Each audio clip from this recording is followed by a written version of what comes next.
Ance was the patriarch of the Hatfield clan during the Hatfield-McCoy feud in the West Virginia-Kentucky border between 1863 and 1891. He led the Hatfields of West Virginia while old Randolph McCoy led the McCoys of Kentucky.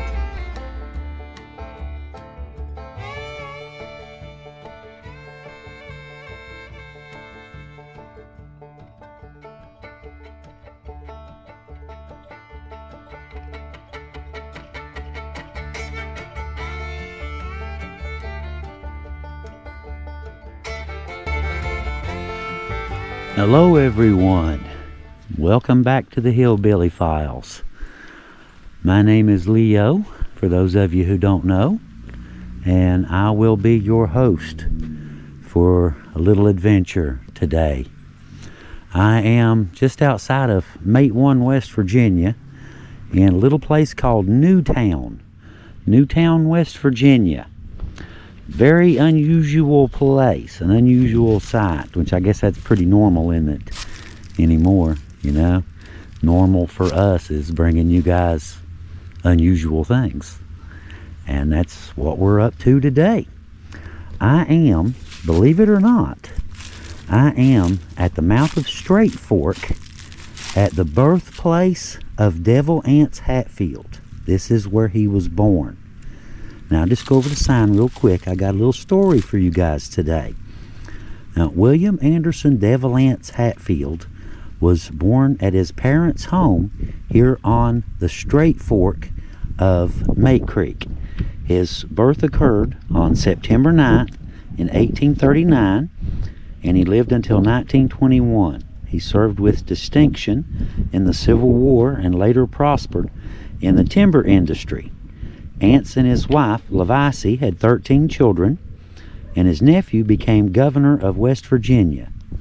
However, he is best known as the leader of the Hatfield clan during the famous Hatfield-McCoy feud.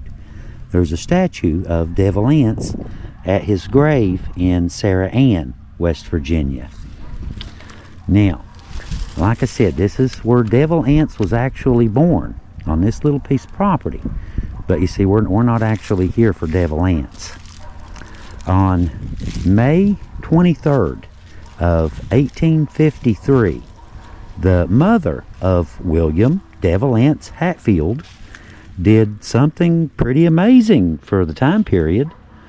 Old Nancy Vance Hatfield, who was over 40 at the time, had two healthy twin boys at her home. Devil Anse, like the sign said, was born in 1839.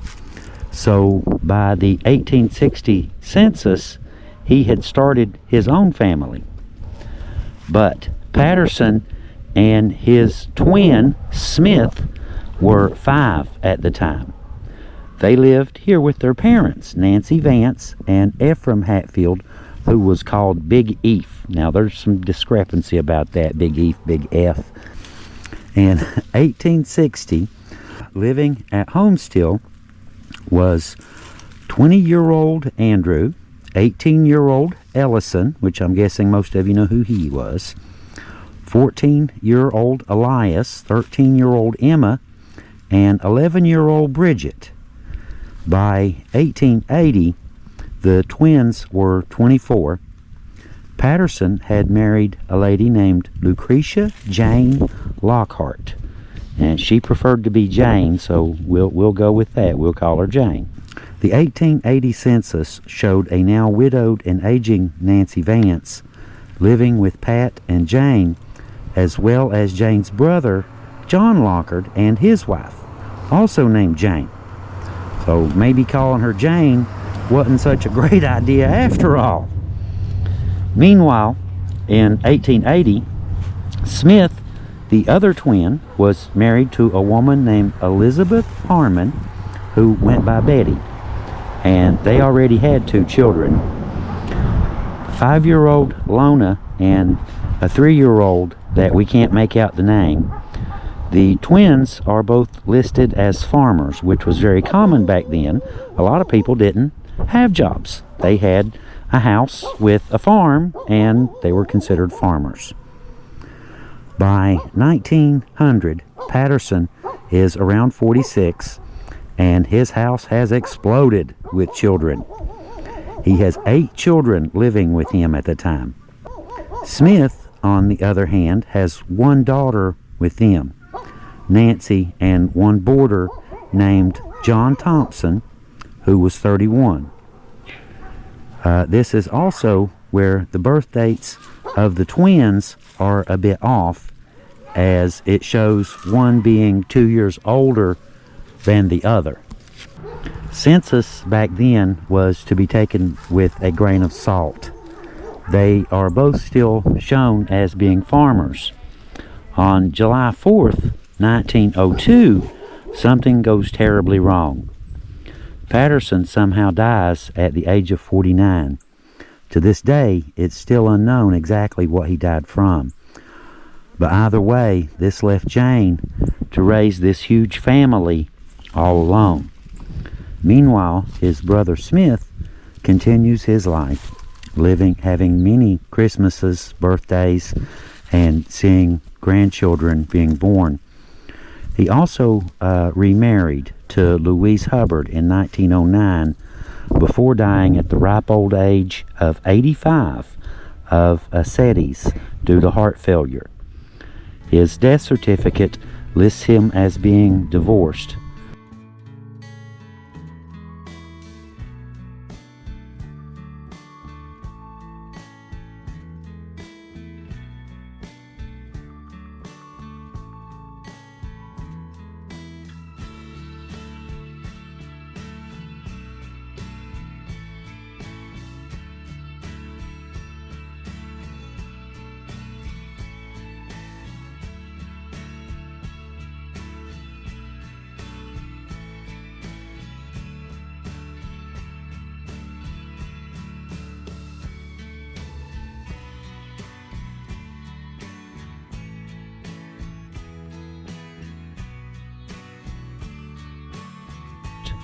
Lucretia Jane went on with her life the best she could.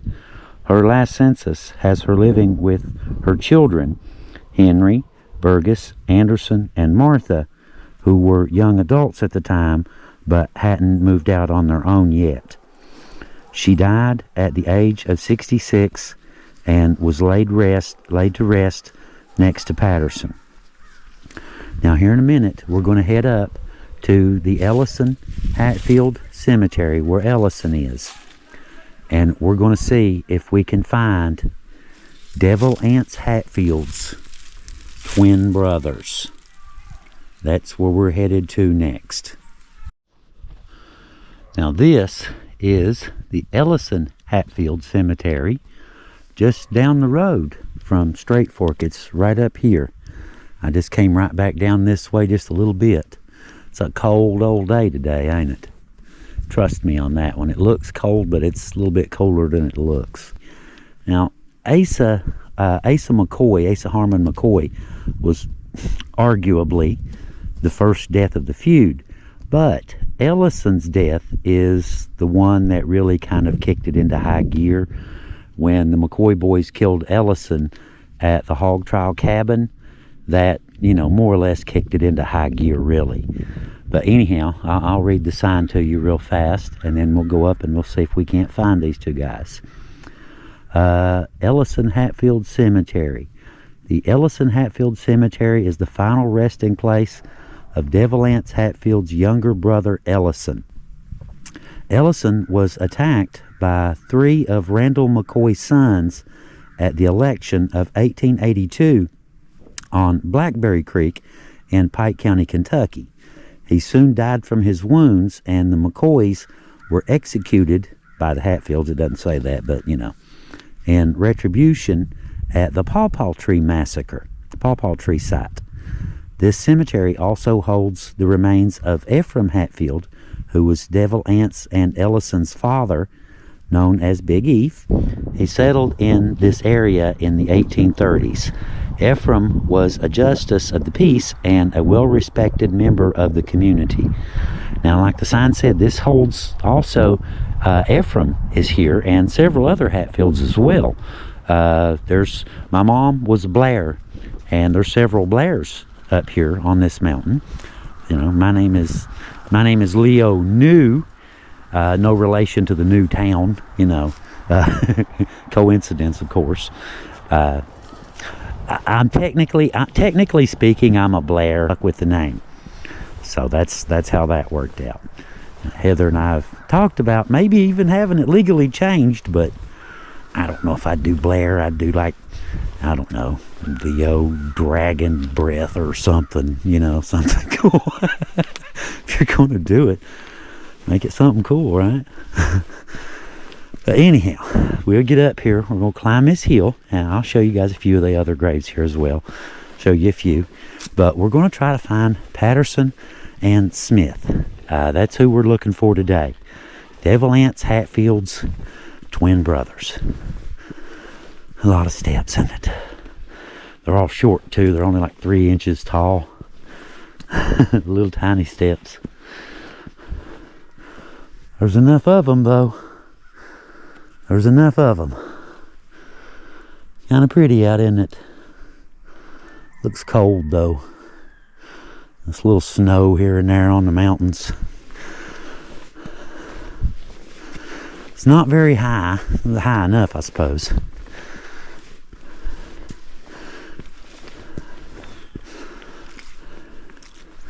This little road here dead ends. Right there, as a matter of fact. A lot of tourists, you know, come down to the area, have been here, and seen this old graveyard. Right there's one I'm looking for right there.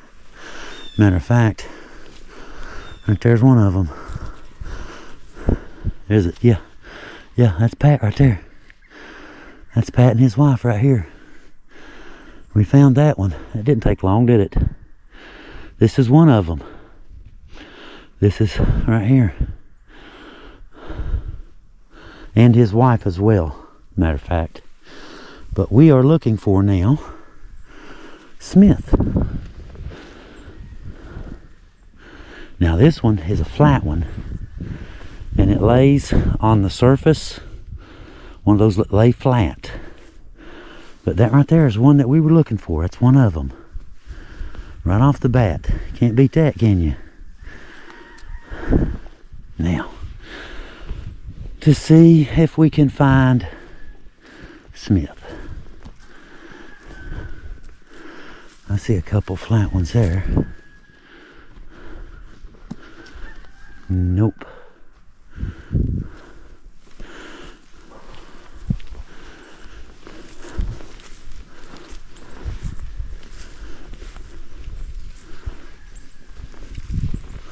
And right up here's Ellison. Thought I had it for a second. I thought that was it. It's Ethel Varney.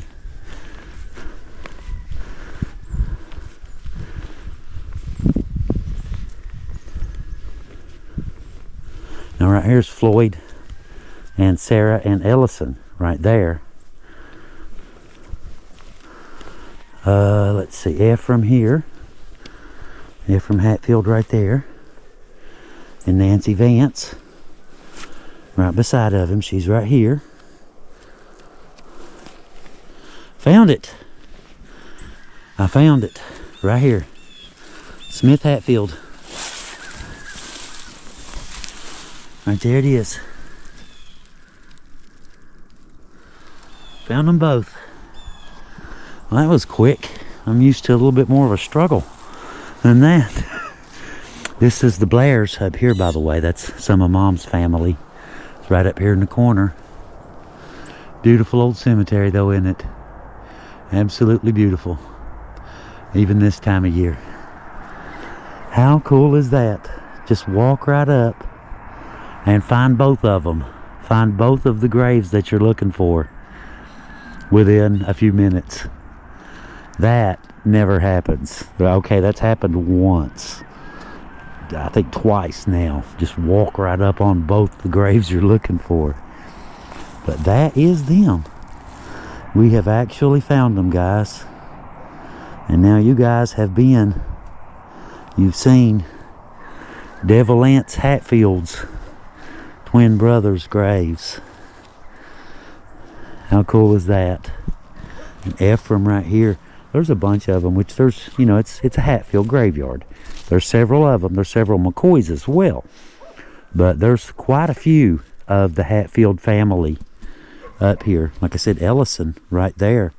That is the death, arguably, okay? Said Ellison, when Ellison was killed, and the Hatfields grabbed the 3 McCoy boys, Tolbert, Farmer, and Bud Randall Jr., and took them to the Pawpaw Tree site and executed Randall's sons, 3 of his sons. That is what really kicked the feud into high gear. Interesting, isn't it? A lot of history here. There is a lot of history in southern West Virginia. Not just Hatfields and McCoys either. You know, it's a very rich place historically speaking. Of course, you know, the Hatfield-McCoy feud can't be denied. It can't be denied. And now, guys, you've actually seen the graves of Devil Anse Hatfield's twin brothers. Imagine that. Smith Hatfield right there. It's 1853 to 1937 on the stone, by the way. Now, what was this other one down here? Go take a closer look at that one.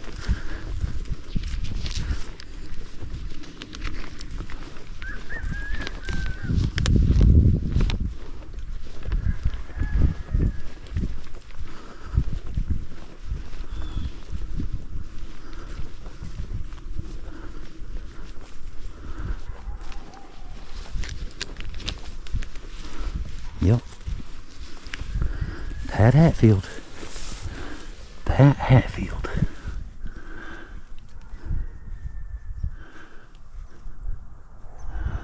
Hard to read the dates. They're both on the same stone. Him and his wife are both listed on the same stone. It's a big one too. It's got to be 4 foot tall. Every bit of 4 foot tall. It's a big one.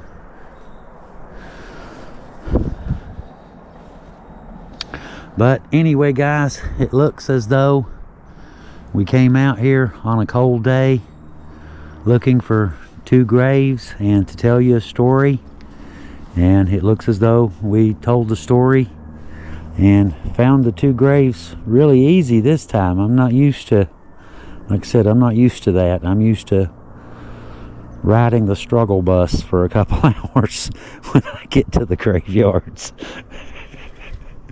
But anyway, we'll take it, won't we? We'll take it. We'll take a win. We'll take the win and be happy about it.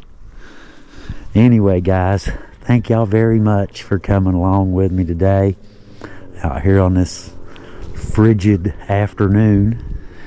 And appreciate you guys coming along and meeting Devil Anse Hatfield's twin brothers. I'm guessing a lot of you probably didn't even know he had twin brothers, but now you do.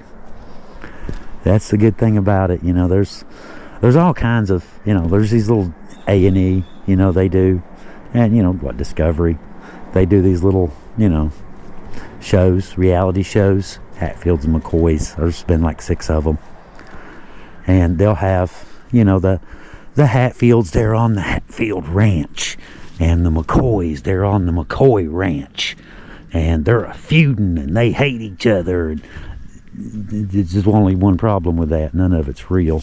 There is no Hatfield Ranch. There is no McCoy Ranch. You know, it's all made up, every bit of it. I guess they figure, you know, it's better the entertainment quality than the historical accuracy.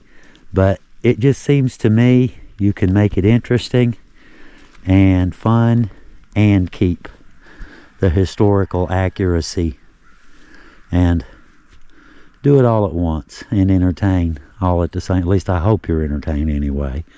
Hope so. Anyway, guys, like I said, thank you all for coming along. Y'all have a really good day. Feel free to subscribe if you'd like. We'd certainly appreciate you. And y'all have a really good day. And we will see you next time on the Hillbilly Files from Newtown, West Virginia, at the site of Devil Anse Hatfield's, well, a whole bunch of his family, not just his twin brothers, a whole bunch of his family. Anyway, from Newtown, West Virginia, this is Leo with the Hillbilly Files, and we will see you guys next time. Leo out.